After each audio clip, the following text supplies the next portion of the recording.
Chapter 51. Baked in an oven of black ice. It was now. The Reaper King crashed through the last flimsy barrier of saplings, sending splinters flying through the night as it swung its massively oversized claw through the trees. A horrible orange light burned from within its metal-caged pumpkin head, like a glowing blister. The stars wheeling in the clearing sky above them seemed to shrink as a horrible gurgling roar rose from the split in the Reaper King's chest. Why had such a thing been created to roar was beyond Prey. It had been created solely to break, to destroy, and to kill. Prey shrank back from behind the boulder in the darkness, slimy moss sticking to his already filthy wool. The ravine lay behind him, with its rotted tree-trunk-strewn length gaping blackly in the night. He could try to cross the ravine and keep running, but even if he managed it, the Reaper King had already proven it could leap the ravine. Prey was limping and wheezing horribly. He had a hoof pressed to his side, and blood trickled from any number of scratches and cuts. Beside Prey, Crimson's normally placid eyes were wide, red, and running as he grimly prepared himself for a fight they both knew he would not win, not even with the magic of his chain necklace. Blades could do nothing against this monster either, nor would there be any flying out of this. The border guards were gone, who knew where, likely dead. Lily Blossom might be dead too. Her injury had been mortal. They'd been split from Gloom and Scenic earlier somewhere in the cloying mist, separated by the Kindersnatch victims. The Reaper King lumbered forward, the horrible noise still sweeping from its chest and foul vapors rising from its head as it swung itself into the clearing. Two enormous claws dug into the ground, its three stubby back legs trailing, black against the sky. Their call for help to Canterlot had gone unanswered, no response coming through the message bottle flames. There was no time to consider what that meant. "Split up!" Crimson managed to cough out, voice mangled as the Reaper King crossed the clearing in 4 great strides. "Sorry, Prey." "No, not yet!" Prey managed to gasp back, eyes streaming. "Cry, baby!" And then, when it didn't seem like things could get any worse, an answering roar sounded in the night. A terrible rumbling shriek that made the heart seize as it ricocheted around the darkened trees. Crimson breathed. "Pony feathers." Prey didn't even notice the use of bad language from the Pegasus. "Soma! Grika!" The Reaper King turned its huge body towards the west, and out of the dark trees shifted a deeper darkness. Massive. A glint of claws and teeth in the moonlight, as tall as a house, but it barely rustled the pine branches as it moved. The Baloth emerged from between the trees, features revealed in the orange light as it prowled into the small clearing. It did not creep. It did not slink. It prowled. It was the king of the forest. It had nothing to prove. It just was. It walked on 4 powerful legs, green speckled leathery hide, brutal upper body and chest rippling with muscles. Claws as long as swords and as thick as posts effortlessly sliced the dirt and scored tree roots as it came to a stop in front of the Reaper King. The Baloth examined its competition. It could look the Reaper King dead in its carved pumpkin eye, and it did not look impressed. Prey could smell primal power in the air. It was a scent which could not even be described. Everything about the Baloth screamed raw power, from its thick jaws and fangs to its heavy tail lazily waving in the air. It was like a dragon crossed with a crocodile, terrifying and brutal. There was something calculating and merciless in its pupilless 4 glazed eyes. For the first time, the Reaper King, or the warlock controlling it, shuffled backwards. The single movement was not missed by the Baloth, but it did not suddenly spring in the explosion of savage power that it so surely was. The Baloth seemed to radiate cold, reptilian contempt for the retreat. It was the king. It would attack when it felt like it. Slowly, contemptuously, the Baloth sat back on its haunches, and its massive chest began to inflate. Scaly lips peeled back, glistening ivory teeth the size of tusks parted, and then the Baloth let loose its attack screech. Sound disappeared from the world. Prey had his hooves pressed into his ears, but it didn't matter. His whole body was vibrating. The air shook, and the roaring shriek kept on going and rising and rising. It had to end. Please let it end! Prey's head was swimming. Was he shouting in pain? He couldn't even tell. The bow-loosening shriek of promised death shook the whole forest. Why wasn't it ending? The roar wasn't stopping. The terrifying sound consumed Prey's whole mind. Primeval, raw, and it shook you down the generations back to when your ancestors cowered in caves and prayed to the fire. His very eyes felt like they were vibrating in his skull as Prey tried to look up over the rock.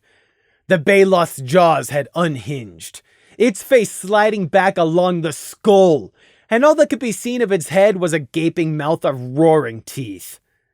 Finally, it ended. The jaws rehinged themselves, the skin sliding back down, and the Baloth sat itself forwards to examine the effects of its roar. The Reaper King hadn't moved, just hunkering down and bracing itself. The shriek, which would have shattered the resolve of any living creature, here had failed. Because the Reaper King was not a creature, it was a thing, a golem, a construct of unnatural magic. It couldn't be intimidated. The Baloth seemed put out, and it smacked its massive jaws. But hesitate? Reconsider? Never! It was the king of the forest. Prey could tell it'd never known a moment of fear in its life. To the Baloth, there was only what it could do, and what it could not. It had challenged the Reaper King, and the golem had not backed down. This may not have been the Baloth's hunting range, but that only mattered to it if it ran into another Baloth. The Reaper King was a competitor, and to the Baloth, that was unacceptable. The Baloth attacked. It was horrifying. 5 tons of muscle, green leather hide and claws should not be able to move that fast. How fast? Prey didn't even see the Baloth spring. He hadn't seen it bunch its muscles, or twitch its tail, or brace its legs. It was halfway through the air in a blur of open jaws and reaching claws by the end Prey's eyes registered it moved. If the Reaper King had been organic, it would have run. However, if it had been organic, it would have also had instincts and might have been able to react to the attack. The Reaper King's tripod legs and long braced arms made it a solid wall. It didn't matter. The Baloth bowled it over in a whirlwind of muscle, jaws biting and crunching and tearing and rending. Metal rivets popped, steel rods cracked. Wicker splintered and flew as the Baloth bore the Reaper King to the ground. A pine tree crushed between the two titans like a mere sapling. Prey yanked his head back behind the rock outcrop in fear. He cowered, covering his head as the deafening sounds of battle rose from the clearing. Reverberating growls, rending, splintering trees.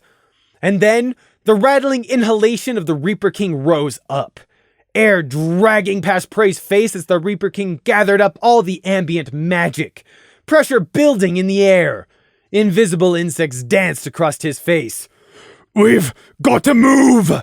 Crimson tried to shout at him. Prey only saw his lips move. He couldn't hear a word the Pegasus said. Yes, Crimson was right. They needed to go. Needed to get far away from here. Then, the night turned to day. Just for a moment. White flashed and Prey went blind. Then there was a roar and Prey realized he was lying on the dirt. He was dizzy, disoriented. He couldn't see. Couldn't tell where he'd fallen. What had been the light and the noise? His head was buzzing. Another air-vibrating roar. A hiss of outrage like the world's largest snake was right next to Prey's ear. Thudding, stomping, and the whoomp as something huge was thrown into the ground.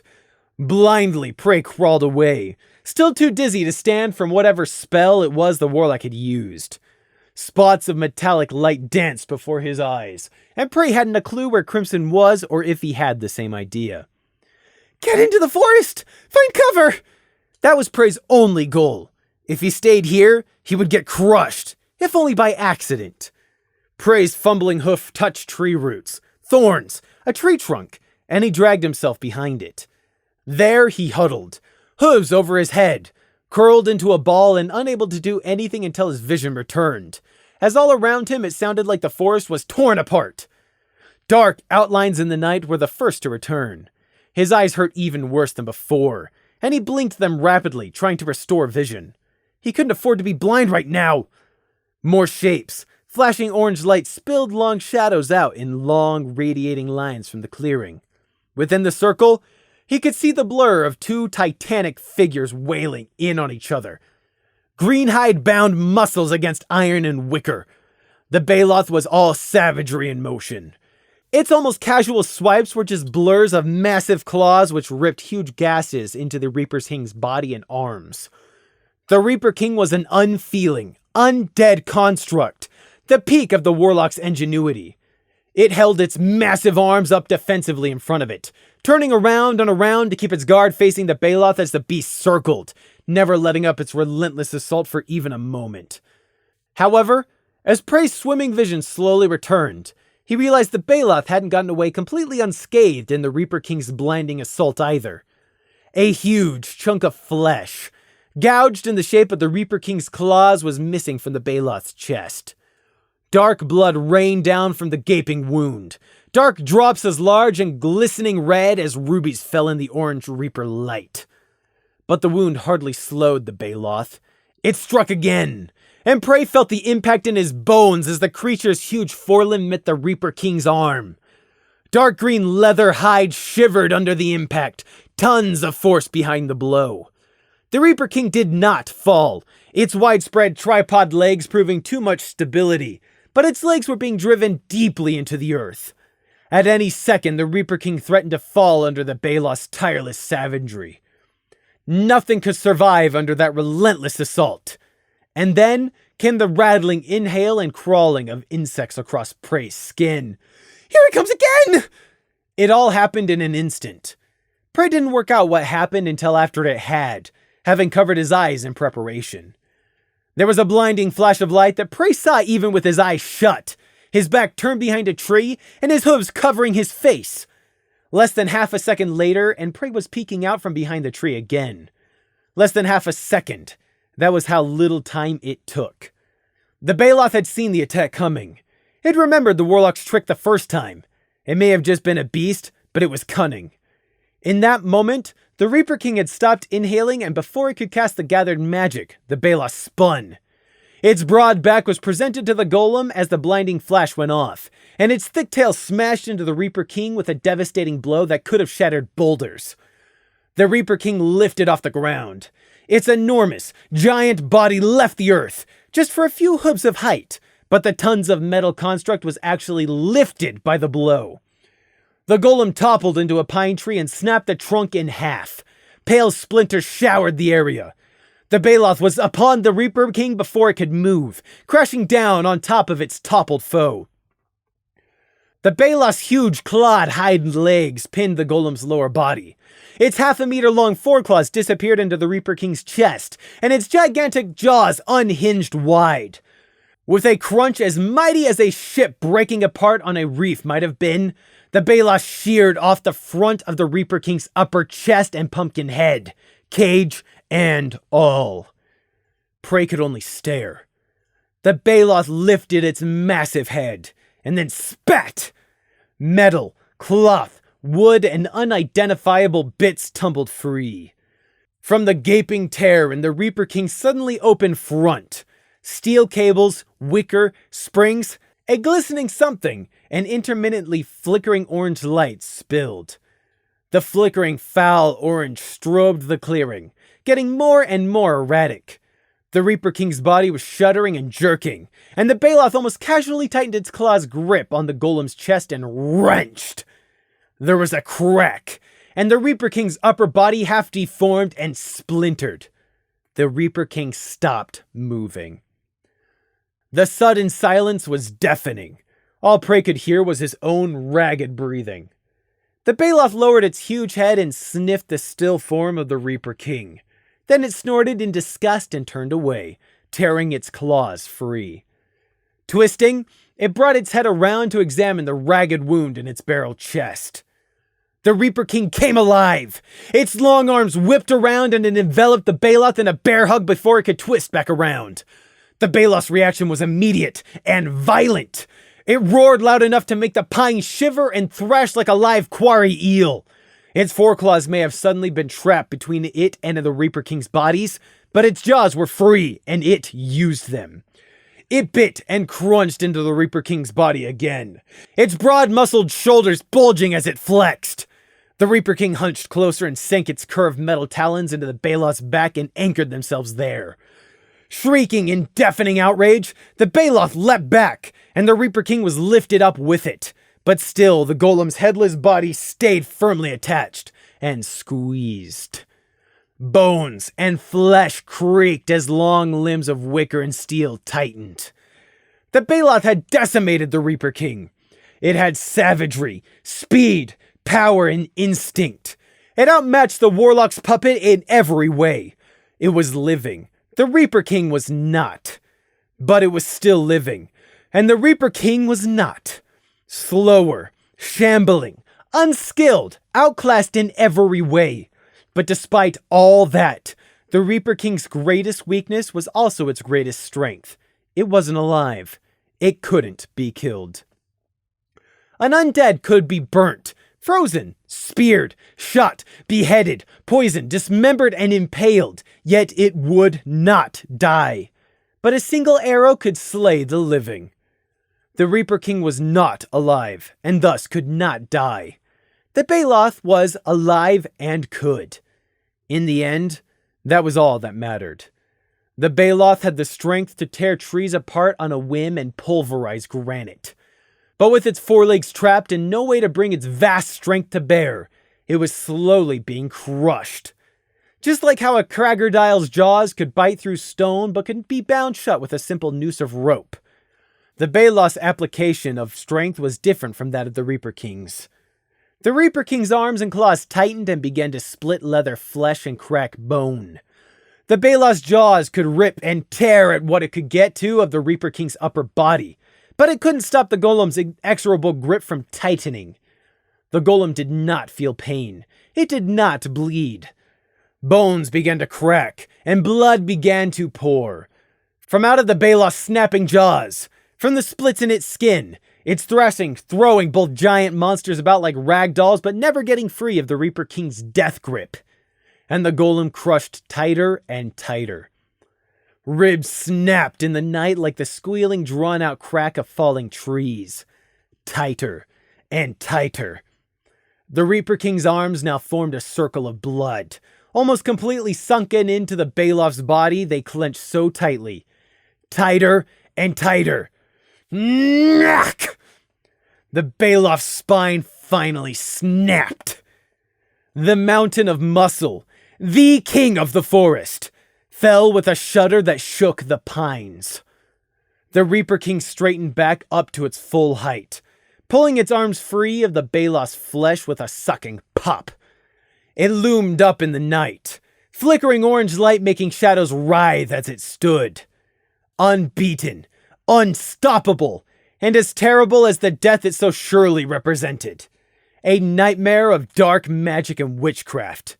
Broken, damaged, what did any of that matter? It was unliving. Prey and Crimson may as well have not baited the Baloth here for all they had achieved.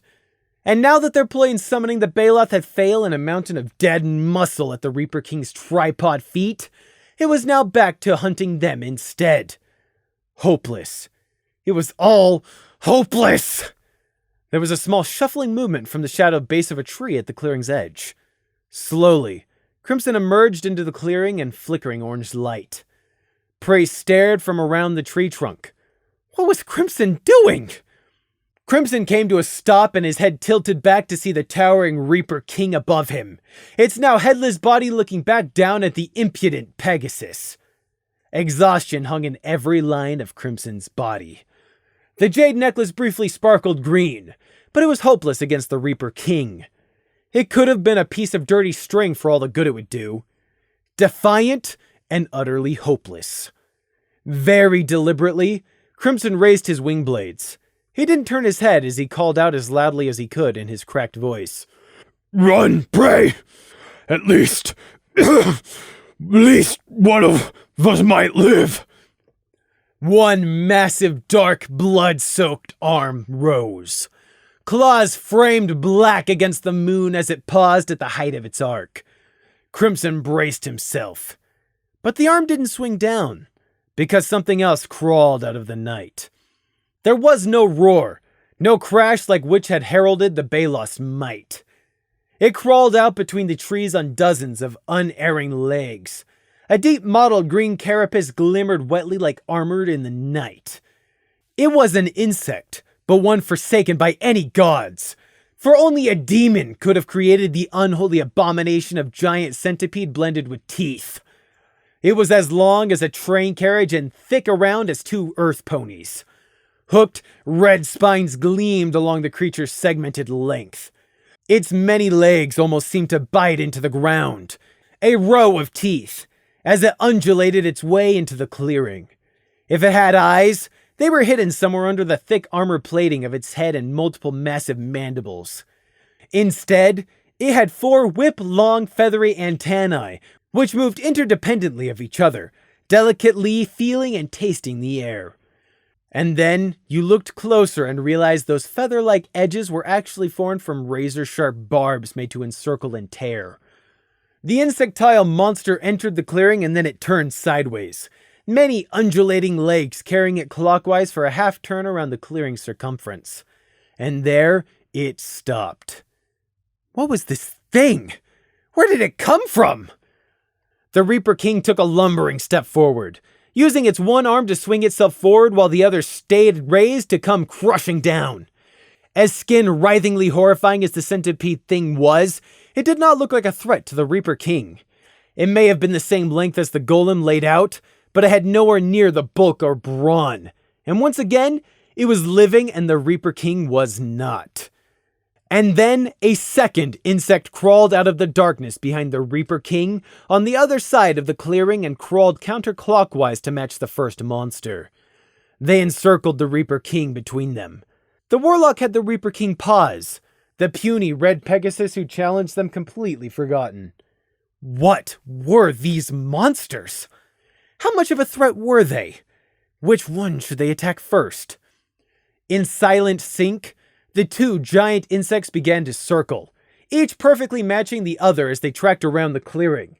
The only sound they made was the faintest whisper of many jointed legs brushing against each other as they circled.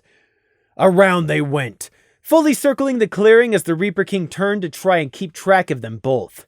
Around again, and the distance between the end of each centipede and the head of the next began to shrink as the circle tightened inwards. Tighter, closer, faster, around and around. The Warlock struck first. Its clawed arm came crashing down like a stone launched from a siege engine. But it missed. The targeted insect's segmented body jackknifed around the fist as the blow slammed into the earth, dirt getting flung into the air. The Reaper King did not get a chance for a second blow. The moment it attacked and missed, the 2 insects moved like skittering lightning. A cyclone made of frenzied legs and red-armored spines engulfed the Reaper King and swarmed over it like one body, where one insect ended and the other began, indistinguishable. It was like seeing a quarry eel strike the unsuspecting fox as it trotted past. Nothing, and then gaping jaws shooting out of the darkness in a blur. In as little time as it took for prey to draw breath down his blistered throat, the Reaper King was bound under coils of gleaming insectile armor, spines, flaying antennae, and scores of tightening barbed legs. It was what the Reaper King had done to the Baloth. Now, it was the Golem's turn as the coils tightened. The mandibles came into play, and the insect monsters began to strip the struggling Reaper King's body to shreds like giant caterpillars. But they were not chewing leaves. They were biting through wicker and metal. Around and around the jaws raced, biting and chewing and shredding. The flickering orange light was almost completely extinguished, trapped under the coils of legs. The 3 monsters became little more than a huge enshrouded shape in the dark, rocking and heaving as the centipede creatures tightened their hold. The Reaper King heaved and shook, but it didn't even slow the insects down. They were insects, and they had a firm hold. Undamaged, perhaps the Reaper King could have broken free. But in nature, weakness and injury were mercilessly exploited. The Reaper King stopped, and then, from beneath the crush of chitin, the rattling inhale of absorbing magic came once more. Prey never found out what spell the Warlock was intending to cast with the inhaled mana, because it never finished. The inhalation abruptly cut off. The squirming mass in the night broke off, but no orange light spilled out as the two monstrous insects unwound. In the middle of their coils, there were only pieces left, black in the starlight as the Reaper King's frame disintegrated. It was gone. It was finally destroyed. The undead cannot be killed, only destroyed. The shapes of the two insects flowed off of each other, tiny spine outlines with highlights of red and reflections of deep green in the dark. There the two creatures paused, antennae passing through mandibles one at a time to be cleaned while the rest waved around lazily, sensing the air. The frozen outline of Crimson, so small against the monsters which had just clashed, took a single step backwards. The waving antennae in the air instantly reacted. Two circular maws of teeth and eyeless heads turned unerringly towards Crimson. Waves of spined legs began to undulate forwards and the razor-edged antenna reached out. "Crimson! Run!" Prey now squeaked, throat feeling like it was cracking open and bleeding. "Free! I'm fine! You! Run! Mayflower! Mayflower!" At the sound of Prey's voice, one of the two massive insects changed direction, blindly powering towards Prey's position in a rush of many legs. Crimson jolted, and then tried to dash towards Prey so they could flee together, but he was already too late to slip past. Antenna whipped in a blur through the air like a net, tearing up everything within an 8-yard bubble of the thing's head. Crimson could not get past his centipede, nor could he get enough space to back up and take to the air. He had to immediately run or be snared and dragged into those same jaws which so effortlessly dispatched the Reaper King. "Mayflower!" Prey shrieked one last time, and then turned and stumbled off into the pitch-black forest with his own centipede from hell after him. "Prey!" came the lingering cry from behind him in the night. But it was too late. They'd been split up. They were each on their own. Prey tripped over a vine in the dark and fell into the hard embrace of a pine tree's roots. He hurt. He was so tired. The mere act of breathing hurt, and his side was a constant blaze of cold, hot pain. Panting, he pulled himself closer, shuffling back into the knobby tree roots, resting there for a moment. He couldn't get back up. His trembling legs refused to lift him again. This wasn't what Prey had planned. He had hoped the Reaper King would fall to the Baloth. It hadn't. What'd come next hadn't been according to his plan either. Prey closed his eyes and drew a ragged breath, head lolling back against the rough pine bark as he panted. When that first insect monster had crawled out of the forest, and then a second had appeared from nowhere, it all gone askew. It had been an unexpectedly welcome surprise. A scraping chitter came from less than 5 hooves away in the night. Prey cracked up eyes that felt sandpapered with tiredness. Less than an inch from his face, the ends of the 4 antennae waved and traced the outline of Prey's body. Only the very tips of the feelers brushed against his fur, feathery light instead of razor sharp and rending. At the other end of the antenna, the Veropede, the one hatched from the very egg Prey had been carrying, stood motionless in the night. It worked. The blood magic and runes Prey had inscribed on the egg had worked. Prey could reach out and extend his will to the Veropede. Its body was bound by runes, its instincts warped by blood magic, and reinforced with his will. He could give it an order, and it would follow it as best its animal mind could. He could feel the beast's mind with his own. Animalistic, unfeeling, and uncaring. It did not know right or wrong, fear or enjoyment. Like almost all animals, it was driven exclusively by hunger, the need to breed, and survival. If it weren't for the constraints of blood magic and the runes which transferred from the egg sac over to the Veropede at its birth, it would be devouring him right now. But all the Veripede felt was a vague sense of interest and the savage need to protect prey as if it were its own life. It didn't understand words, but it would follow any instructions he gave it that could be interpreted by its instincts. The Veripede was female, and as far as it was concerned, Prey was another Veripede, probably a male Veripede, because he was so much smaller than her. Prey felt like giggling madly, if it wouldn't have been agony on his throat. Prey had never meant to hatch the egg in these circumstances. He'd meant to have a controlled and safe environment, but the warlock had forced his hoof. And so, in desperation, he'd extracted the egg from his side via rune magic and hatched her. And it had worked! Everything hurt and he was so tired, but it had worked! And that second Veripede that had appeared out of the forest? Prey hadn't predicted that, but he'd felt the same subtle magic coming off of its mind that he felt from his own enslaved Veripede.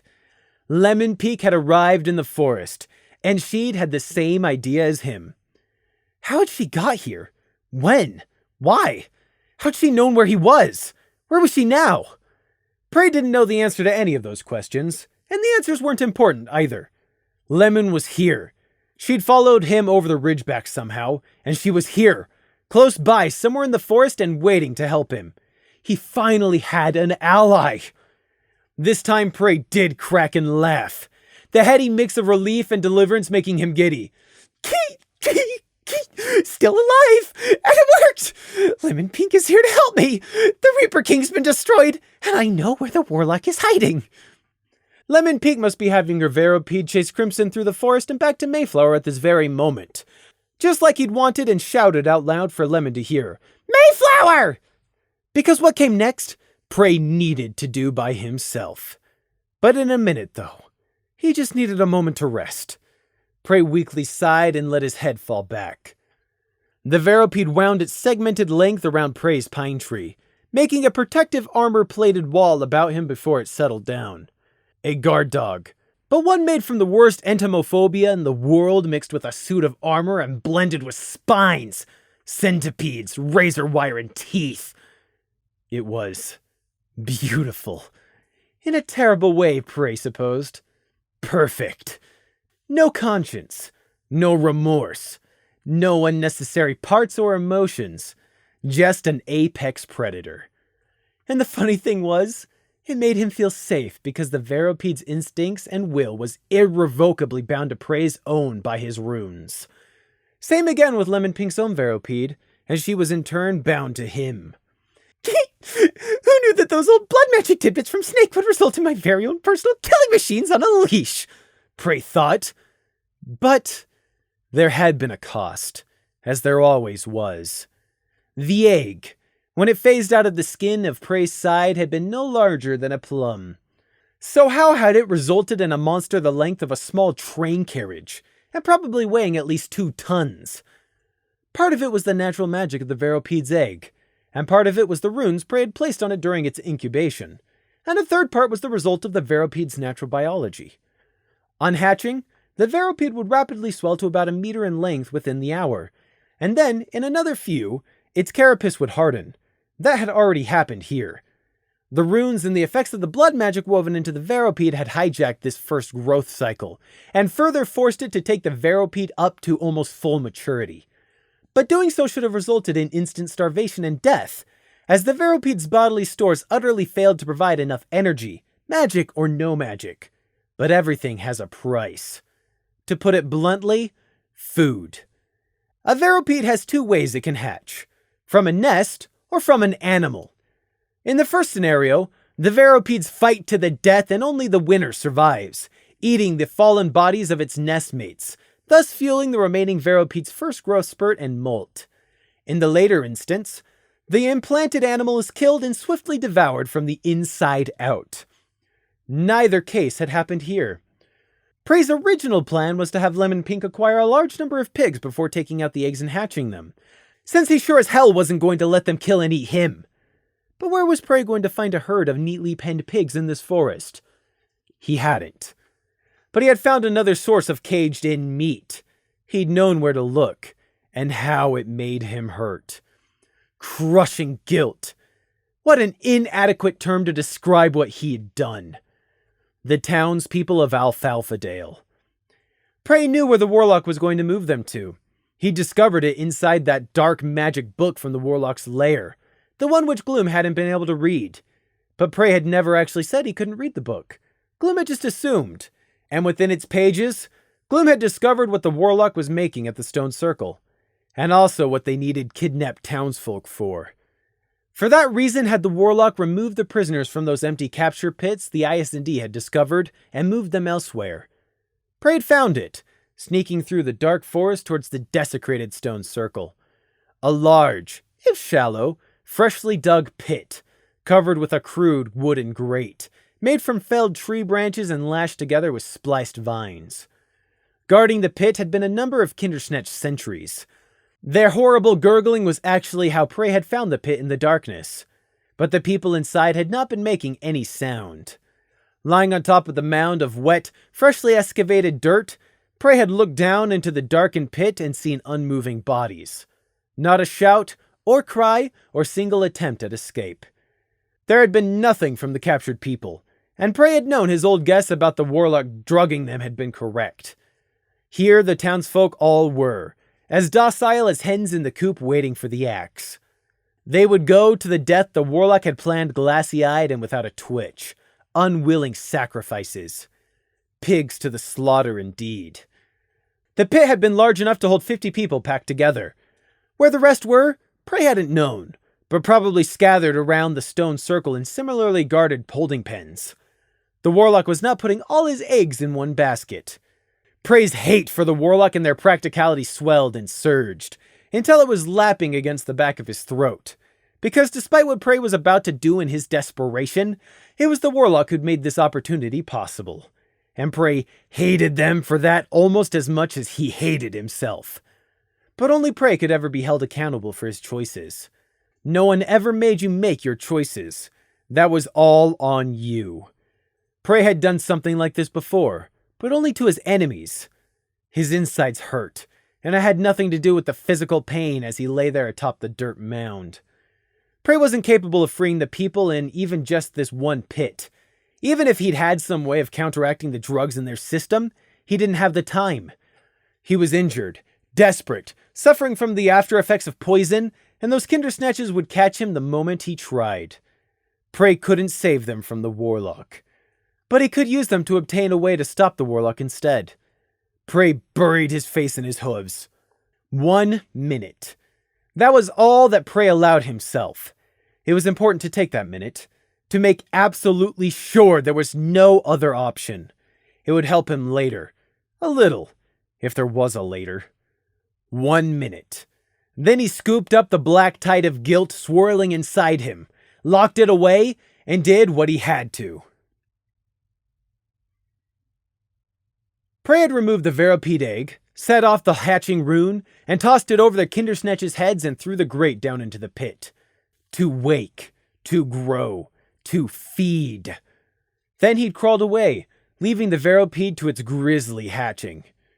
I wonder how Lemon Pink hatched her one. Prey groaned and sat up slowly, even that small motion a gigantic effort. He hurt, and he knew he couldn't keep going like this. Prey knew, although he didn't have any obvious big injuries, but he was covered in small ones and exhausted. His body was going to give out at some point, and it really did hurt. It should have been a small pain compared to the guilt, but it wasn't. Because pain is pain. Prey breathed deeply, and then closed his eyes and sent an order to the Varipede. It couldn't understand words, but he could make its instincts understand simple concepts. Move here! Go there! The armored plates of the Varipede encircling Prey uncoiled, and the Varipede's many legs carried its head around to Prey's side. He tried not to look too closely at the circular jaws, or the flaying antennae. Instead, he grabbed a hold of one of the jagged spines on its side and laboriously pulled himself upright. The spine was cold and as hard as metal under his hoof, but far more organic. The rest of its exoskeleton had finished hardening by now, and the outline of the Varipede's whole armored body glistened in the night, waiting to guard Prey to his destination. Maybe he should give it, her, a name. No, the Varipede wasn't a dog or a pet, or even tamed. It was a monster. He could never forget that. It really is a beautiful creation of nature. And terrible. Less than 3 hours old, and already it was a beast of nightmares. Enhanced with blood magic and runes. And space for lots more runes. Slowly, leaning upon the Veropede's slick side for support and being careful not to impale himself, Prey began limping forwards. Crimson, Gloom, Scenic, Lily, Shimmer and the Mimic he'd become, Garrow's remnants, snakes, even the Tracer bands and Luna. None of them mattered here and now. It was just Prey. Just him, the forest, and somewhere close by, the Warlock. I don't care who the biggest bear in the woods is. I'm a whole different animal. The forest was brooding tonight. It had witnessed bloody death. And if it had its greedy way, it would witness a lot more before the night was out. Dark pine trees seemed to lean in closer, eager to see what happened next. The side of the old stone circle, made in centuries past by an ancient cult of druids, had only a single rusty crystal lantern to chase back the shadows. It hung alone high up on a gnarled post, swinging ever so gently. The lantern light did not fall as far as it should have. It only half illuminated the desecration which had been wrought on the standing stones by the Kindersnatches. The construct the Warlock had been having them build was finished. The wicker and jagged posts had fully been formed into a twisted sort of hollow, splintered ends of dark wood interlocking crudely together but somehow still making a pattern, radiating outwards from the circle's center. In the middle of the standing stones, where the web of sharp branches originated from, there was a hole, like a ragged doorway, only about a yard wide, but the way all the sharp ends of branches encircled this hole like jagged teeth, the upright opening ended up being only about half of that. This was what the Kindersnatches had been building, a twisted web of sharpened wooden stakes, atop this ancient, naturally occurring mana well. There was nothing inside the jagged wooden mouth, nothing that could be seen anyway, just a piece of empty cold air. Very cold. It was just about possible to pick a path through the stakes to reach one side of the hole. But on the other side, a pit had been dug. A pit which was full of unmoving, cooling corpses. Rams, donkeys, sheeps, goats, cows, young, old, the guiltless, the innocent, the pitiable, the forsaken, reduced to lumps in the dark. They lay with their eyes closed, dead flesh carelessly stacked in a final resting place. Aside from the odd scrape, there was not a mark on them, just frost rimming some of their mouths and eyes. If someone had undertaken the grief-filled task of putting out each body, they would have counted 41 of them. Another 41 wildflower wreaths to be made and laid. 41 more murders. 41 sacrifices. It had not been enough. It still wasn't enough. The hunched figure of an earth pony sighed. A ragged but thick brown woolen cloak was draped about them, and they sagged, leaning heavily upon a gnarled wooden staff. Behind them, 5 Kindersnatches gurgled, standing stationary, limbs writhing ceaselessly in the dark. The earth pony jerkily turned around. His face was not creased with age and wrinkles, but it still looked old, the pale blue eyes heavy. With a frown of concentration, the Warlock waved the staff at the Kindersnatches, the controlling charms driven into the end of the staff with an iron nail swaying. The Kindersnatches did not understand words, but as one, the wicker parasites turned and lurched off into the trees, in the direction of the pit Prey had hatched the Veropede from, doubtless to collect more victims. The earth pony didn't watch them go, his gaze going back to the web of sharpened stakes, and what lay in the middle. It wasn't enough, he mumbled. All that pain, all those sacrifices. It should have been enough. The ratio should have been satisfied. There was deep frustration and weary sorrow in the stallion's voice, along with desperation. And why wouldn't he be desperate? His Reaper King, his greatest creation, was gone. Another one could be made, but the cost in resources, time, and lives would be great. The warlock suddenly stabbed the end of his staff into the earth in fury. Bucking bailiff and bucking deer with their bucking useless warnings and bucking chicken speech! Buck! Unheeded, the dirt beneath where the end of the staff had struck split and blackened. Uncaringly, the warlock pulled the staff free. They didn't look at the pit. They only had eyes for the circular hole of wooden teeth. 5 more at most. 10. Surely it can't be more than that. Their life magic isn't as strong, but the mana well should have compensated. The ratio calculation was right. The size, too. The ritual? Is the effigy too potent? Celestia, I hope not. The warlock muttered to himself, flipping from anger back to worry in a heartbeat. He continued to stare at the empty patch of air with something approaching unholy longing, and his hoof clutched at something hung from a loop around his chest in the dark. Surely no more than 10 more, he muttered again. Something slipped over the warlock's head, and then it yanked back and the stallion could no longer breathe. Much like anyone would do when something suddenly strangled them from out of nowhere, he panicked. There was a light weight on his back. The earth pony tried to flail at it, tried to pull at the smooth band of iron cutting off his air supply, tried to buck and rear. It didn't work. The weight stayed firmly on his back and the loop only tightened. Air! Burning lungs! Why wouldn't the strap break? Use magic! The warlock fumbled at his belt, even as his head was dragged upwards. Breathe! He needed to breathe! The earth pony's hoof came up, and from it hung an old severed unicorn's horn on a strap, animal bones and feathers bound to it. In desperation, the warlock waved it and called up the dark magic stored inside of him. The magic reacted. Like a snake, it slithered from its hole to his call. He reached for it, but it slipped from his grasp. He couldn't touch the magic. It was just beyond his reach. The world was fading. His head was swelling up. He needed to breathe. Why wasn't the magic working? Please! His tongue was swelling up in his mouth. His whole head was full of blood. The detached unicorn's horn fell from numb hooves. The warlock thrashed with his rapidly fading strength. He tried to strike at what was behind him, but for some reason his legs wouldn't reach. Just like the magic, his own body wouldn't obey him. Pins and needles raced through his extremities. Air, need air.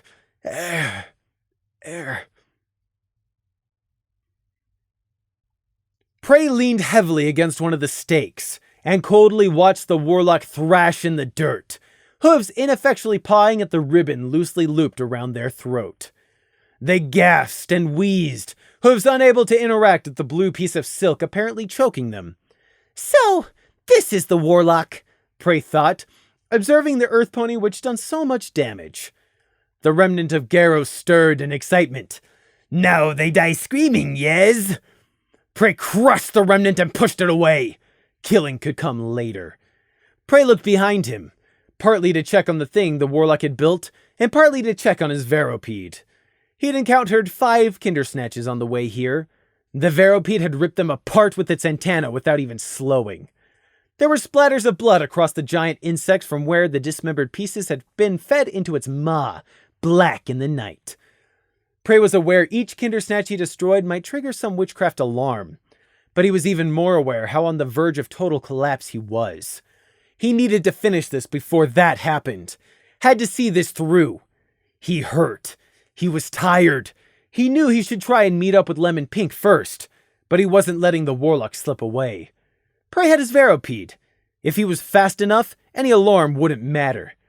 So he'd gone ahead and had it destroy the Kindersnatches anyway. Now the Veropede stood guard against any more which might arrive, the armored length of its body faintly gleaming in the dark. As far as Prey knew, there was nothing the warlock had left that it couldn't handle. And Prey was dealing with the warlock himself. With a pained groan, Prey limped forwards to the weakly struggling warlock. He leaned over and gave the loose end of the ribbon a flick. There! I've loosened it so you can breathe now, Prey croaked. Immediately the warlock sucked in a gasp of air, as if he could only now suddenly breathe. He lay in the dirt, covered in leaf mold, and panted weakly. The dark purple flush across his face slowly fading back to a more normal hue. Prey waited for them to finish gasping. How did you make the scarecrows? Prey asked once he was ready. The warlock jerked and tried to leap to their hooves. It didn't work, and they fell back into the dirt, their limbs unable to support their own body. "Ah! How did you make the scarecrows?" Prey repeated. "You," the warlock coughed. "But you're just a bucking lamb! Where's the bat and the feathered rat?" "You can't breathe," Prey intoned. Immediately the warlock's breath cut off, and he began thrashing again. Prey cruelly waited until a count of 30 before relenting. "You can breathe now." The warlock heaved in a great shuddering breath. "Bastard child!" they wheezed, saliva dotting their chin. This time, Prey waited until a full count of 60 before relenting. "How did you make the scarecrows?" Prey repeated a third time. Prey had to hurry.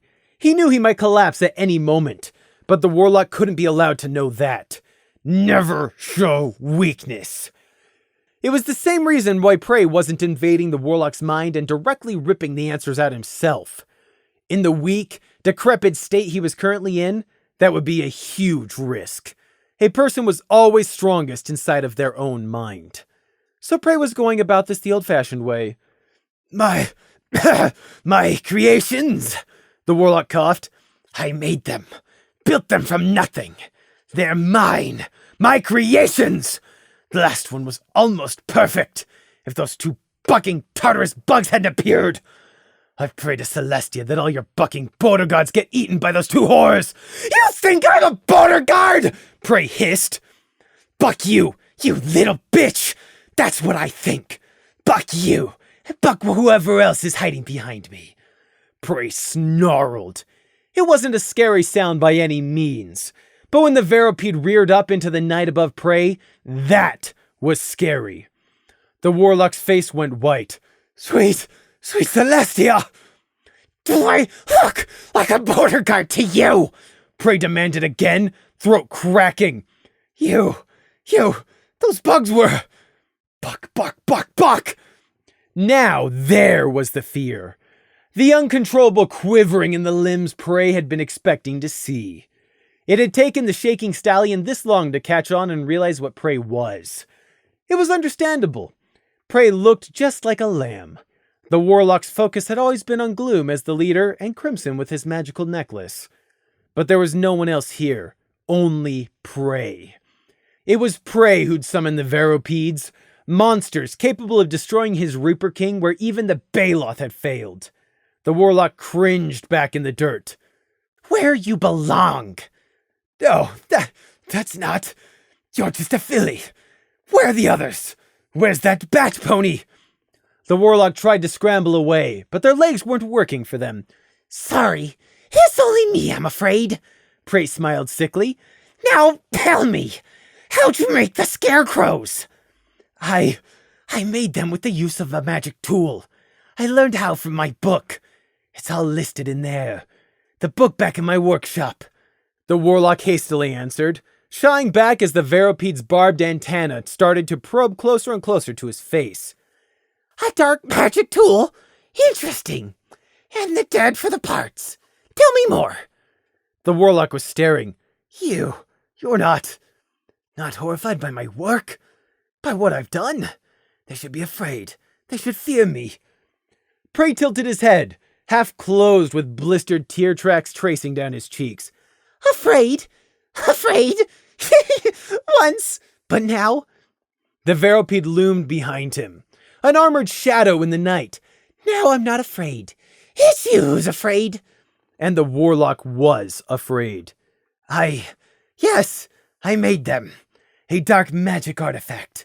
The book, it told me how to make a gnarled effigy, and it showed me how to use it to make puppets. I was just following the instructions." Prey held up a hoof, and the warlock almost bit their tongue, shutting off. "Gnarled effigy. That's a type of dark magic tool. The name rings a bell," Prey thought, his hazy mind taking a while to dredge up the memory. He tried not to show it on the outside, but his whole body felt like it was on the verge of collapse. Not that the warlock probably couldn't tell just by looking at him, but the fear and the ribbon were keeping him docile. "I should probably find out his name," Prey thought belatedly. But back to the gnarled effigy. Now, Prey remembered. He'd seen references to such a thing before, but not how to make one. It was a type of dark magic catalyst, somehow used to create meat puppets, like the scarecrows. Except those had not been meat puppets. They'd been more than simple meat puppets. But the warlock had taken the horrifying art in a different direction and improved on it somehow. Prey opened his tired eyes to look at the warlock again. Cruel, petty, evil, but competent. What a vile combination. How'd you make the gnarled effigy? No, never mind. You'll tell me later. Prey paused to cough and swallow. What's your name? The warlock lifted his chin. Hard-baked. I did what I had to. The village ponies of this land only raped what they sowed. Stop breathing, Prey interrupted. Hard-baked choked and began thrashing in the dirt again, uselessly pulling at the blue ribbon around their neck. I don't care about your life story. I don't care why you did it. I don't care about all the people you killed. I don't care about your justifications or reasons. I already know them. And your reasons are pathetic. Only answer my questions, and I'll let you live.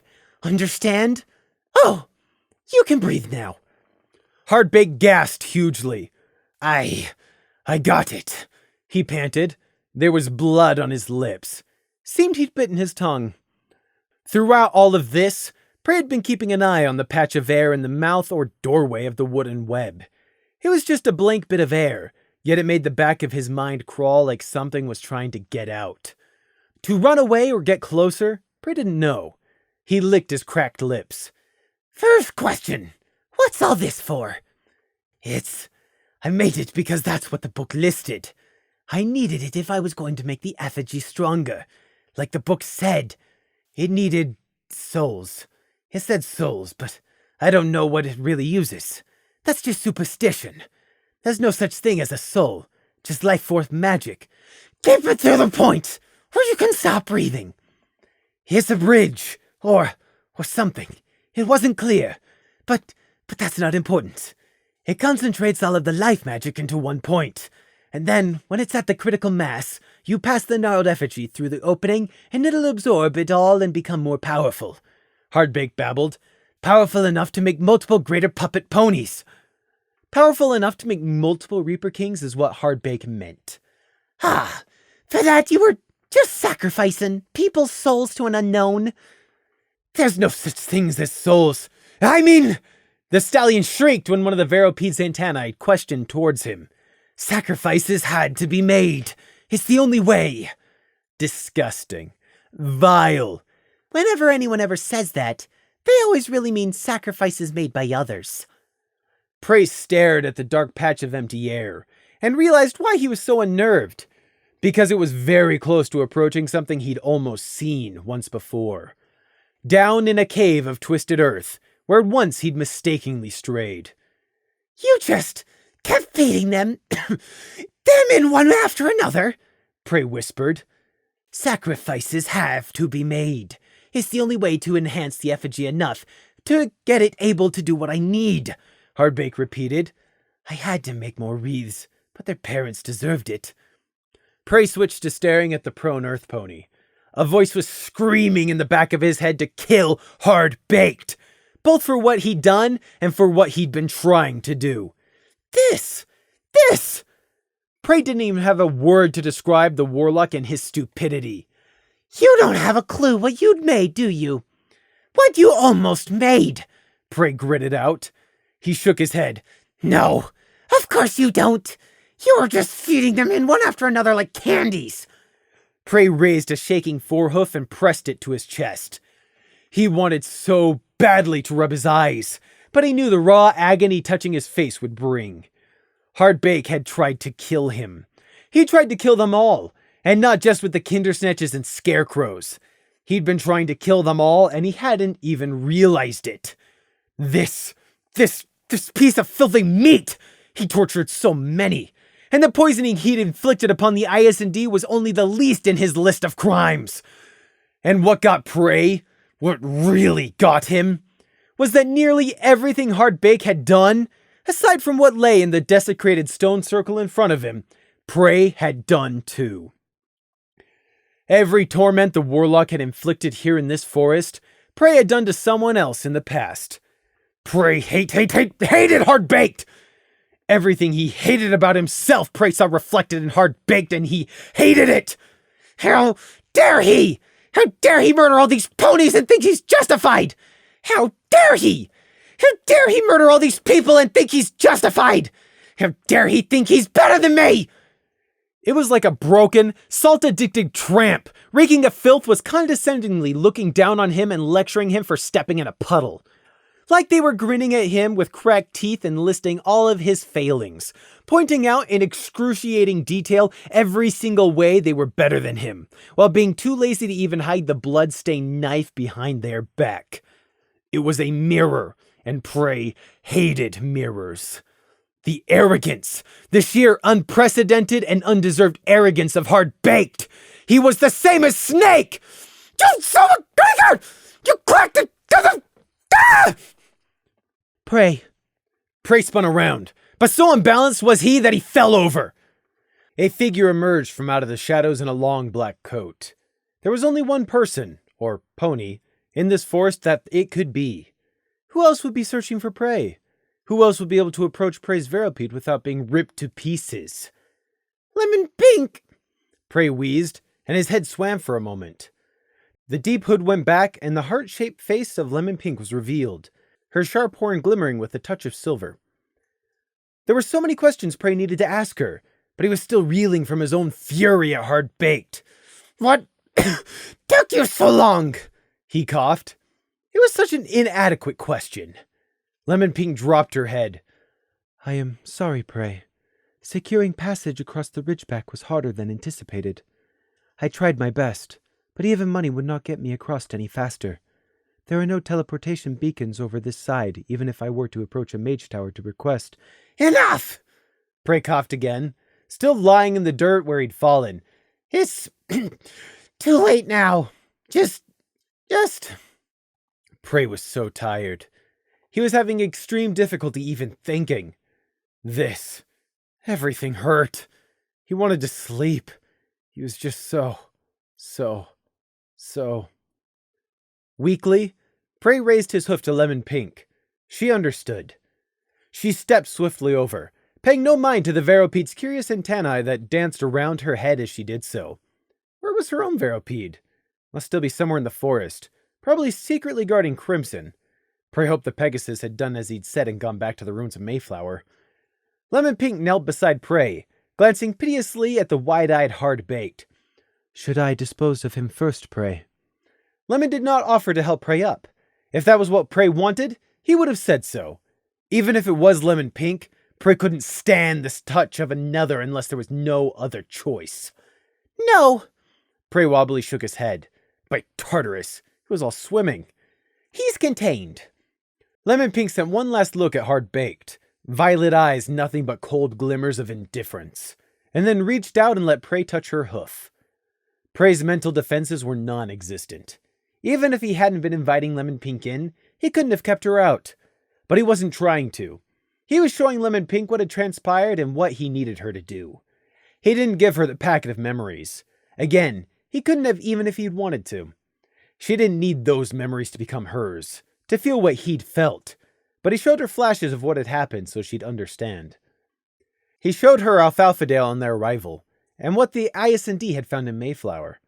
The forest, the old road, the deer holt, the Kindersnatches and Scarecrow, how Nighthawk and the promised reinforcements hadn't come. The ravine, the cave, Bone Rot Mines, Crimson, Lily, the Reaper King, Shimmer and the Mimic, and culminating in the Bayloth and the clearing tonight. It was so much, and so little, and Prey just wanted to sleep. So, how did you get here? Prey mentally asked at the end of it. A splinter pack of Diamond Dog smugglers and opportunistic slavers I employed/enslaved. Lemon Pink flashed the memory. Prey had never met a Diamond Dog in real life. He didn't know how Lemon Pink had tracked down a pack of the reclusive people. Diamond Dogs were... simple. Not exactly stupid, but simple. Prey saw a pack of 15 of them in Lemon's memory. Different sizes, breeds, and colors. He saw that the pack had been slowly growing more desperate over the months after being driven out of their warren by the royal guard from near some pony village.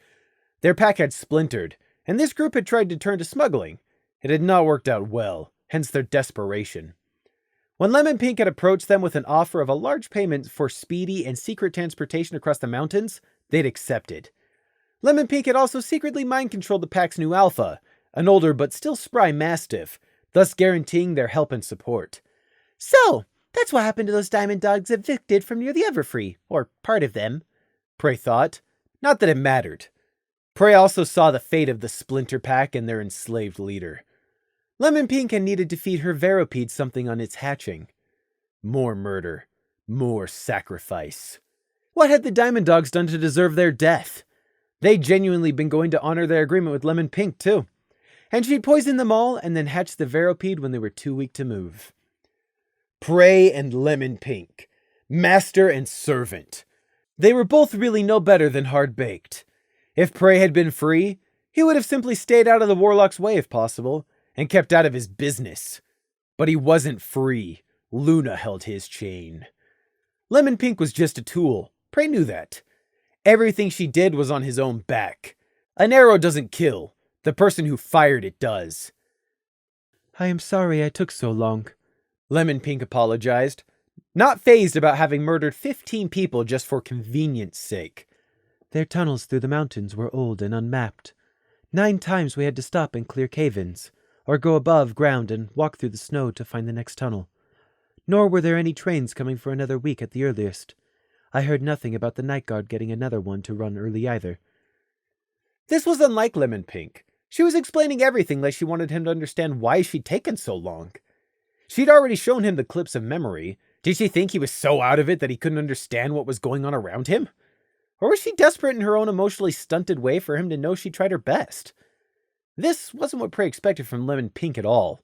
It was wrong. She was a tool. She didn't need to explain. He already knew she wouldn't have done anything but her best. And she judged killing 15 people was the most efficient way to do it. And no one will ever know or care about the Diamond Dogs because they weren't ponies, Prey thought to himself, hiding it from Lemon Pink. He made himself focus and sent his next thoughts to her. It's fine, Lemon. It's fine. You did your best. I know. Better late than never, and you made it here in time to help me now. Whatever you did to get here as swiftly as possible was necessary. The words were hollow, but Prey presented them as truth within his outer mindscape, and Lemon Pink believed them. 15 people. But Prey was no better. Nature was cruel, and there's always a price. I'm just like Snake, Prey thought in the disgusted bitterness of his heart. I'm exactly what Prey was always meant to be. A murderer. Another wooden mask, just like the Resistance wanted. Prey hardened his heart, lest the cracked thing break and let out all the black slime it was overflowing with. It could come later, or never. He could rest when all of this was over. The Warlock, go deal with him. You know what to do. Yes, Prey. And with that finality, Lemon Pink disengaged, and their two ashen gray outer mindscapes drew apart. Prey blinked fuzzily and opened his eyes.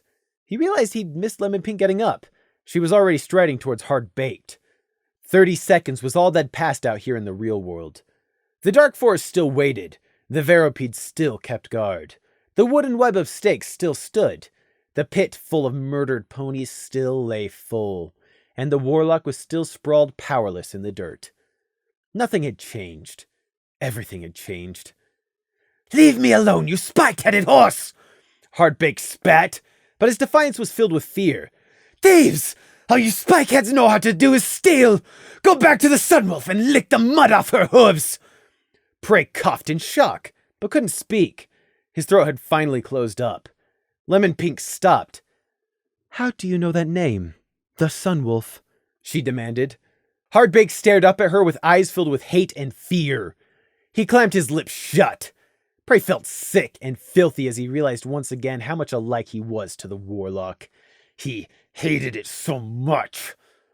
Lemon shrugged her cloaked shoulders. Fine. Stay quiet. It matters not. I will know it all before I am done. Lemon Pink's horn began to glow with red light. Hardbake cringed and made one more valiant effort to stand and throw off Prey's ribbon, but it was in vain. Terrified thoughts of oncoming horrendous torture flashed through the stallion's mind, memories of people he himself had cut open and infected with Kindersnatch seeds. He squinted his eyes shut and curled up defensively. "Fuck you both! You horses! You do your worst!" he screamed shrilly. But what Hardbaked was expecting never came. Lemon Pink did not start flaying the warlock alive, no matter what he'd done to deserve it. She instead cast her spell and entered his mind. Prey watched through grainy eyes as every tendon in Hardbake's body went rigid. Lemon Pink also fell into complete stillness where she stood, Black Cloak turning her motionless form into a mannequin. Neither moved, nor would move for some time. Lemon Pink had a mind to thoroughly crack open and read, and that took time. Prey wanted to know what Hardbake knew, and what else had been in that dark magic tome.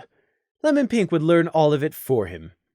Prey did not torture, never just for the sake of pain.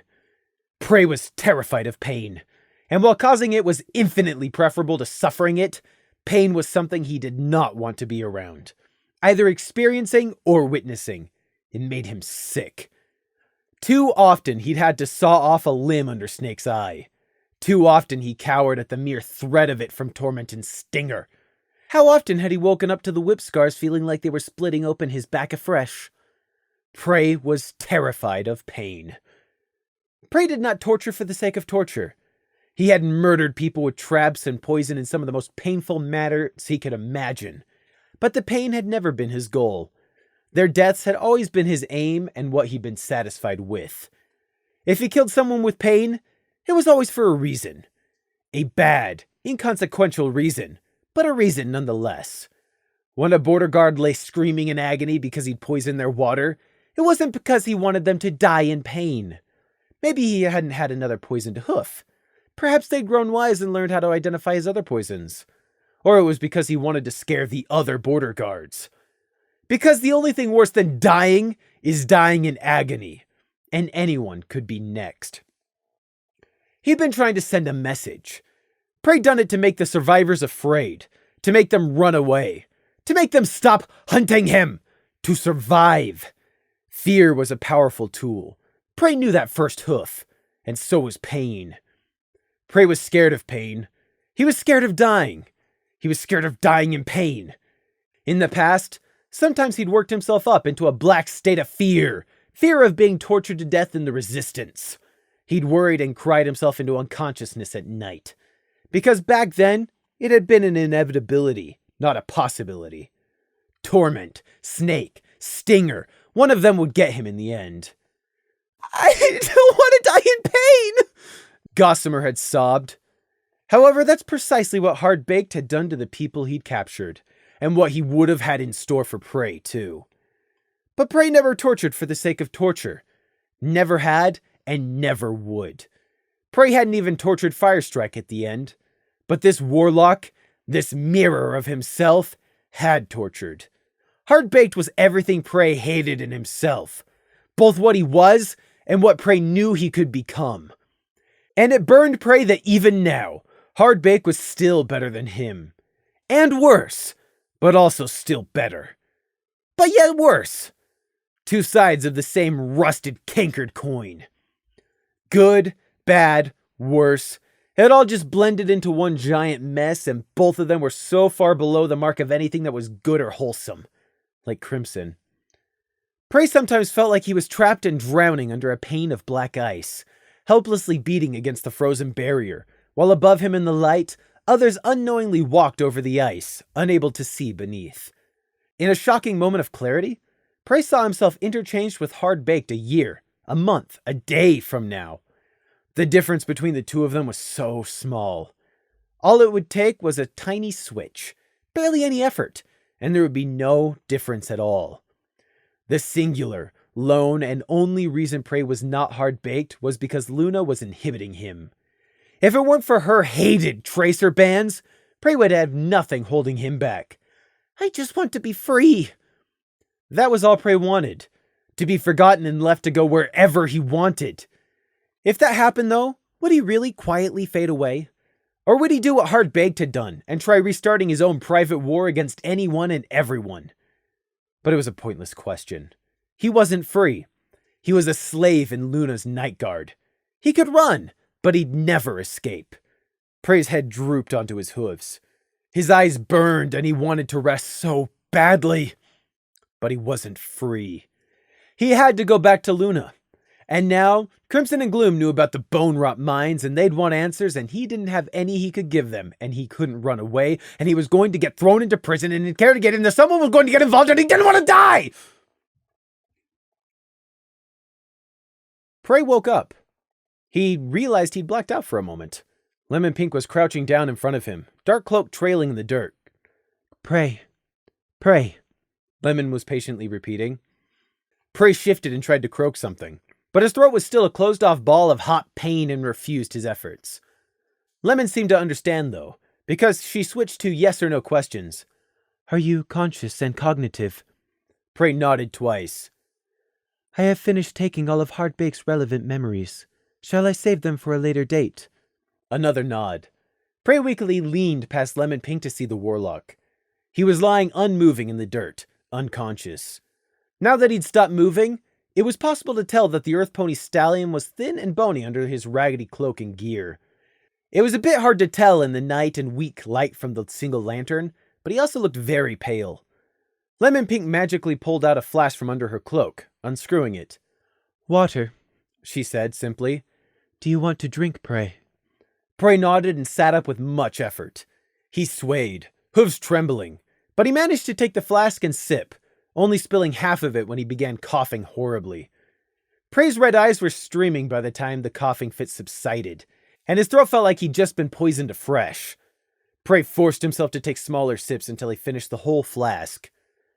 The gnarled effigy?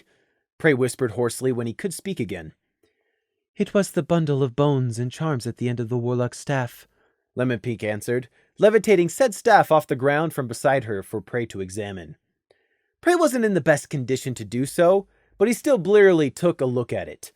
He didn't recognize the wood used, but some of those bones looked distinctly like someone's teeth, and the binding smelled like they'd been dipped in blood. So, this was the gnarled effigy. This was what the Dark Magic Tome had held instructions to create, and out of greed, Hardbake had murdered so many people to obtain. It didn't look the part. The jumble of bits nailed to the staff looked like something a giant sky owl might cough up. Prey could barely even sense anything dark coming off it. It felt brittle and spent, like all its power had been used up in the creation of the Reaper King. Prey was just about to tell Lemon Pink to bring it when movement past her caught his attention. No, Prey mentally ordered, suddenly breaking out a whip of steel. Stay back! The Veropede, which had been approaching the unconscious Hard-Baked, immediately lost interest in the potential meal and shifted back into its resting position, antenna forever lazily waving and tasting the air. Prey shakily let his mind unbend. Doing that had been far harder than it should have been. He looked back at the gnarled effigy, which was still levitating. Prey hesitated. It was just a tool, not any more evil than a knife was. Leave it, Prey rasped. Without even a shrug, Lemon Pink tossed the effigy aside. It landed at the base of one of the repurposed standing stones with a gentle clunk in the dark, coming to a rest a yard out of Hardbake's reach. And now to deal with the warlock himself. Hardbaked was dead. His body may still have been breathing, and Lemon Pink may not have shattered his mind, but his fate was sealed. Prey had the warlock captured, rendered harmless and docile. Gloom and Crimson might have wanted the warlock dead, but captured? That would also work. Neither of them could bring themselves to kill a prisoner. Prey knew without a doubt. No, they'd drag Hard-Baked back and throw him before Luna. Even now, Prey could do the same. Erase all the warlock's memories of this meeting, implant false ones, and bring him back. But this was reality, not an idealist dream, and there had never been any chance of Prey sparing Hard-Baked's life. Prey never forgave, and he certainly never forgot. Prey shifted one hoof and flicked it at Hard-Baked, like the warlock was a thing. Deal with it! Yes, Prey. Lemon Pink's horn glowed, and a knife slid out from a hidden sheath sewn into the neck of her cloak. Without getting up, Lemon Pink sent the knife zipping through the air. It came to stop above Hardbake's throat. It paused for a moment, tilting this way and that as Lemon angled it for a better stab down into the jugular. Wait. Lemon blinked. Yes, pray. Make it more fitting. Prey's head turned to the center of the web of stakes. Let him be the last sacrifice. Yes, pray. The knife zipped back through the air and slotted away into its hidden sheath. And then, the belt around Hardbake's middle glowed silver as he was dragged up. His limp body unerringly began to float towards the jagged wicker hole. The empty patch of space received its last victim like it had the 41 others before. Another victim. Another death. The process took less than 3 seconds. There was no flash of light or roar as another life was snuffed from the world. Just a moment of deafness, a sense of indrawn breath. The shadows cast over the stakes of wood flickered for a moment. Then, the coloring of the wood returned to normal. The empty doorway of air became just that, empty, and Hardbaked floated dead in the air. It, hung as limply as when Lemon Pink had first lifted Hardbaked, but there was just something different about the body in death than there had been in life. Prey had always thought it was the way the muscles slackened in death. Below the warlock's body in the dark pit, the dead townspeople waited for their murderer to join them in stillness. The ribbon unslithered from around Hardbake's neck, and Lemon Pink let the body drop into the mass grave. The ribbon fluttered out through the air like a snake as Lemon Pink's magic floated it back down to Prey. He held out his leg, and it flopped over his hoof. Prey blinked down at the blue length of silk, almost as black as the night sky in the dark. There wasn't a smudge marring the silk. They laughed at me. A runt. And now they're all dead. Prey blinked again, then bent his head and tried to retie the ribbon with legs covered in cuts and scratches. Every inch of him felt like it was covered in cuts and scratches, really. His hoof shook, and he had to stop and try tying it again. Then again, and again. Prey hissed in bubbling frustration and tried a 5th time, but he just couldn't do it. The ribbon wouldn't go on. He just wanted to leave the stone circle with all its dead behind, take his Veropede, and get out of here. Shall I? No, Prey hissed. But he still couldn't do it. He couldn't make his stupid hooves coordinate properly. The ribbon slipped from his hooves. Prey stared uncomprehendingly as it fluttered to the pine needles. Slowly, painfully, Prey picked it back up. He almost couldn't even manage that. Oh, yes, right. Almost died. Lost a fair amount of blood to the Veropede egg, and I'm also tired beyond belief. He was on the edge of full collapse. His body just couldn't keep going. Mushrooms or no mushrooms, there was a physical limit. I'd quite forgotten what it feels like reaching the ragged edge. Trying to tie a fiddly bow in this state? Next to impossible. Walking back through the dark forest? Utterly impossible. But getting back with help? Much easier. Prey steeled his mind and sent a command to the Veropede. Come! The armored head of the giant insect came closer in the night, and its 4 antennae extended down towards Prey. Delicately, for something of its size and hideous appearance, the Veropede's barbed appendages slowly wrapped under Prey and gently lifted him into the air. The touch of a terrifying monster under his control did not make Prey freak out. It was preferable to even Lemon Pink's touch, who was someone he knew would never harm him. Because it's only people who want to hurt you with a touch. A monster does not torture. Only people torture. Prey was settled between the red spines behind the Veropede's head. The dark armored carapace was cool and smooth as the antenna slid out from under him and let him slump. If it weren't for the spines around him, he would have slid off, not even feeling like he had the strength to hold on. Everything was slowly becoming more blurry and unfocused, along with hurting more. Prey found Lemon Pink at his eye level as he lay. She stood beside the Veropede, waiting for his orders. She'd rushed across the ridgeback, press-ganged a pack of diamond dogs, and risked her life to be here. Just as his note had ordered her to. Prey had to actually focus to be able to think what to say. Find a way back to Canterlot, but take all the time you need and rest first. Bring both Veropedes back with you. There's still some kinder snatches out there, so stay safe. And fence the mimic, too. He hesitated, then quietly added, And thanks, Lemon. As said, the darkest hour is before the dawn. The night may be black, the danger perilous, and the threat all too real, but the sun will always rise. However, will the uncaring sunlight reveal a triumph or a tragedy? Crimson stood on the edge of Mayflower, the overgrown ghost village to his back and the black forest before him. He stared into the pine trees, tear tracks blistered and face swollen, but still staring unblinkingly. Posture rigid, he looked as if he were preparing himself to launch into the dark forest at a moment's notice. Or perhaps just fall over. Crimson was filthy, Gloom's borrowed armor dented and stained, feathers a mess and wings drooping. But he did not allow these exhausting weaknesses to break his vigil. Just the faintest touch of the coming kiss of dawn showed on the horizon behind the rigid Pegasus, bringing barely enough light to frame the jagged outlines of the ridgeback. Crimson did not glance back at the long-promised dawn for even a moment. The Pegasus had barely escaped from the enormous insectile monster, galloping through the hungry trees on exhausted legs as the creature pursued him. He didn't know when exactly he'd lost it, just that he'd almost been out of the forest by then. From there, he'd limped his way along the border of pine trees until he came to the silent ruins of Mayflower. That's what Prey had managed to brokenly shout just before the two of them had been split up. Mayflower! It was just Crimson left.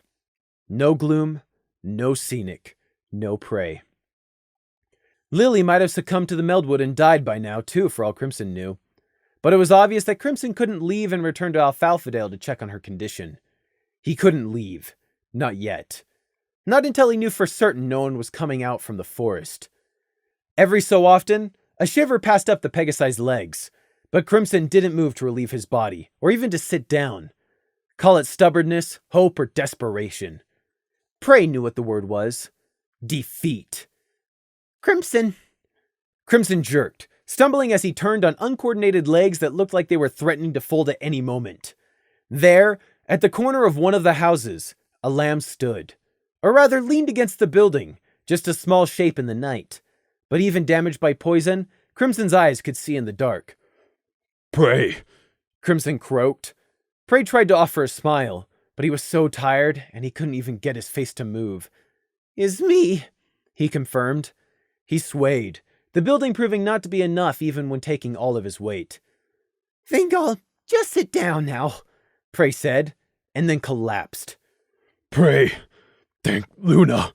Thank Luna. Thank Luna. Crimson exclaimed, stumbling over as Prey struggled to sit up, before giving up entirely and just laying on his side, breathing deeply. He rolled a blue eye swollen red towards Crimson as the Pegasus reached him.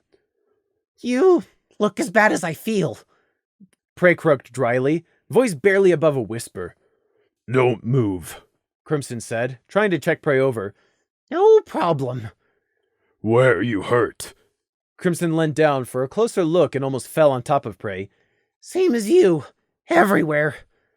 A choked sound escaped Crimson's throat. Thought you were dead. Thought I was alone. Thank Luna. You okay? Prey asked, still lying on his side. Are you? Crimson responded. Prey's gaze slid away and broke eye contact. No. No. Crimson answered Prey's own question just as simply. The Pegasus swayed worryingly. Thought I'd failed again. Thought it really happened this time. That you were all... Crimson shook his head. Here, let me. He reached for Prey. Prey shrank away from his hoof like it was a live snake, eyes widening. Crimson jerked his hoof back. Sorry. Didn't mean... He trailed off. Sorry. Crimson swayed again, and then fairly abruptly sat down next to Prey. He stared out into the trees. For a long time, neither spoke, each just silently enduring. I'm sorry too, Prey eventually croaked. There was a few seconds before Crimson even heard him. He blinked, turning his head slowly to Prey in confusion. For what? Prey looked at Crimson's dirt-smeared face, mane matted, but worst were the burnt and blistered tracks under his eyes. Half of that was Prey's fault. He should have pushed harder not to trust Shimmer. He should have found a way to force them to listen to him. He should have tried. But now, He just didn't have the words to explain that. I'm sorry. I should have. Crimson vaguely waved a limp hoof. You know. Should have listened to you, my team. But I thought I was strong. This. Crimson let out a hacking cough and tapped the jade necklace around his neck. Thought I was strong. What it is. What it showed me. Made me too scared to rely on you guys. I was wrong. I'm sorry. What did it show you? Prey asked. Crimson lowered his head. My father, and all of you, and you all died. It was so real, like I was there and I believed it. That was the price it wanted from me, what it took from me, bought and paid for. I didn't know you cared that much, Prey eventually rasped. Crimson jerked. Of course I care. How could you not know that? Because I never know what you're thinking. I do care. I do. If I didn't, I wouldn't have. I would. Crimson trailed off, and his mental wall shuddered horribly. Prey waited, desperate to hear the reason, but Crimson didn't finish. Prey's mind began to drift, floating on a haze of tiredness and pain. Almost without realizing it, Prey started speaking again.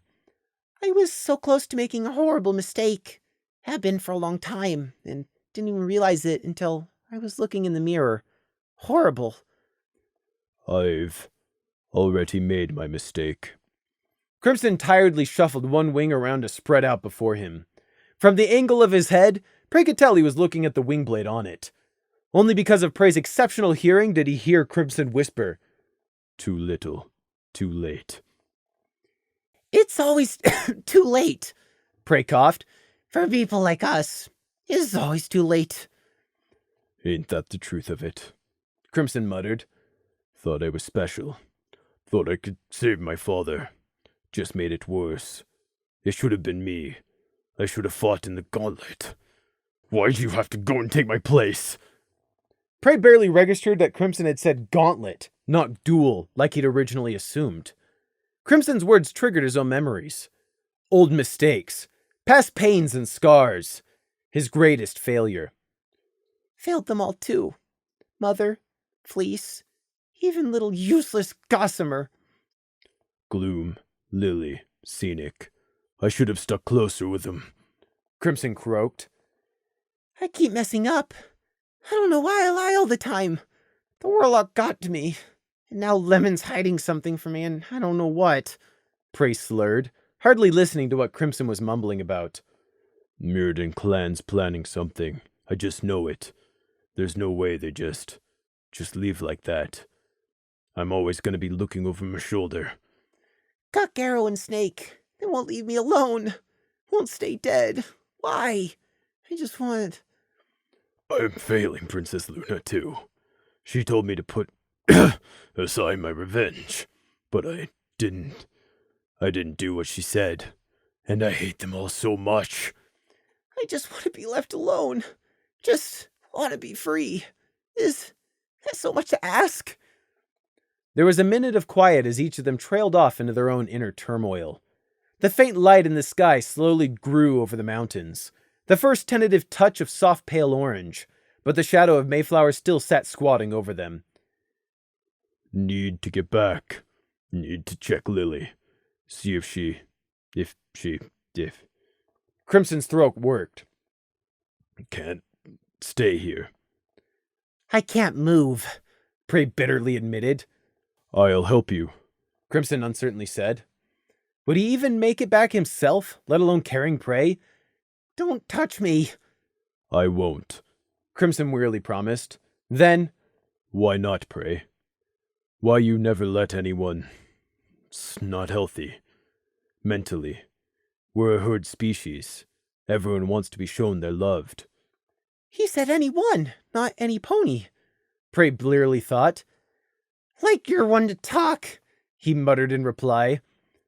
Even Even I give a pat on the back or a hug. Least, think I do? Crimson's ears quirked as he appeared to be trying to remember. Yes, I'm sure I do. Prey didn't answer that. His eyes were so heavy. He couldn't go to sleep. Not yet. He still had something he had to say to Crimson. He gathered up his courage and spoke. You know I'll snap one day, right? Before Crimson could respond to that, Prey quickly drew in a breath that was agony on his throat and spoke on. I don't want to hurt you. I don't want to die. Neither of us. I owe you, and I don't want to hurt you. Prey was babbling, making no sense. He stopped and tried again, but when he spoke, he somehow found himself moved onto a different subject. It hurts to live. Hurts. How do you deal with the hurt? Prey wasn't asking for help. He didn't want or need pity. No, he was just asking a fellow exile for their coping mechanisms. Prey didn't expect the answer to help him. He'd survived well enough on his own for 61 years, but he still wanted to know Crimson's answer. He knew he was asking something deeply personal and offensive of Crimson, but Crimson would understand. He too knew what it was like to be trapped under the black ice and feel like you could never break free. Crimson's shoulders hunched. I don't. I run away. I lie to myself. I lie and lie and lie. Crimson hoof struck the ground, but Prey was too tired to even flinch. I lie. I am a hypocrite and a liar. I hate liars, and I'm a liar. Ah, Prey murmured, like that answered it all. And it did. Crimson did not deal with the hurt. Prey had been foolish to ask. He'd forgotten that he was, in fact, older than Crimson. He was mentally a child, but he had also more than just a child. He had longer to deal with this than Crimson had. He'd had 57 years in Dreverton with nothing to do but think. The wine of regret had aged, but it was still wine. Just as bitter, though. Age just made it another kind of bitter. Crimson was still choking on his own wine cup which had been forced onto him. He hadn't yet mastered the art of swallowing the vinegar and telling himself he was used to it. That it no longer burned. That it was just water. How do you deal with it, Prey? Crimson tentatively ventured, voice wretched. Prey didn't have the answer Crimson wanted any more than the Pegasus had an answer for him. Still, he gave his best shot. The first time I thought I'd die. But I'm okay. I've gotten pretty good at telling myself I'm okay. Ah. And that said it all, didn't it? I'm sorry. Sorry, too. For both of us. The light of the morning slowly dawned over the ridgeback, but Prey didn't see it. He couldn't muster the strength to open his eyelids anymore. Lemon Pink was still out there in the forest somewhere, but he didn't have anything left to give. He couldn't muster up even one iota of energy to open even one swollen eye. He was so tired that he no longer even hurt. He could barely feel it. Not the blood, the cuts, the bruising, the cracked bones or his damaged insides or even the poisoning. But he shouldn't sleep, should he? But it'd be so nice and he was so tired. Very distantly, nothing more than a whisper on the edge of blackness, he heard Crimson speaking to him. Sleep, Prey. I'll keep watch. Prey sank into sleep, down past the deep blue, the dark indigo, past the deeper violet, and vanished into the black of total unconsciousness. End of Arc 3.